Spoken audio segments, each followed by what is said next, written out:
பிள்ளைகள் இது உங்களுக்கு அவசியமான இலக்கண பகுதி இனவெழுத்துக்கள். அப்போ இனவெழுத்துக்களுக்கு ஒரு அட்டவணை காட்டி இருக்கிறேன்னு பாருங்கள். நெடில் எழுத்துக்கள் இப்படி கீழே நோக்கி வருகின்றன. ஒவ்வொரு நெடிலுக்கும் உரிய குரில் ஆவண்ணா கானா, ஈயண்ணா கீனா, ஊவண்ணா கூனா, ஏன்னா கேனா, ஐயண்ணா கீனா, ஓவண்ணா கோனா, அவ்வண்ணா கூனா. இதை மாறியும் பார்க்கலாம். ஆனா காவண்ணா, ஈனா கீயன்னான்னு சொல்லலாம். அப்போ நெடிலுக்கு குர்லினம்.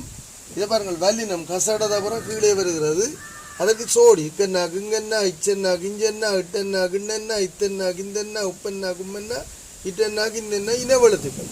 இப்பொழுது 18 எழுத்துல 6 எழுத்து பாருங்கள். ஜெர்ல வளல இடையினம். இவற்றுக்கு இனவெழுத்து இல்லை. அதை கட்டம் கட்டி போட்டுருக்கிறோம். இனவெழுத்து இல்லாத எழுத்து வகை எது என்று கேட்கலாம். ஏஎல் பிள்ளைகளுக்கு 5 விடைகளில் ஒரு விடையாக தந்துட்டு இதில் எதுக்கு இனவெழுத்து இல்லைன்னு கேட்டால் இடையினத்துக்கு இனவெழுத்து இல்லை. அப்போ இதில் கேள்வி முறைகளை பாருங்கள். ஐயன்னாவின் இனவெழுத்து எது?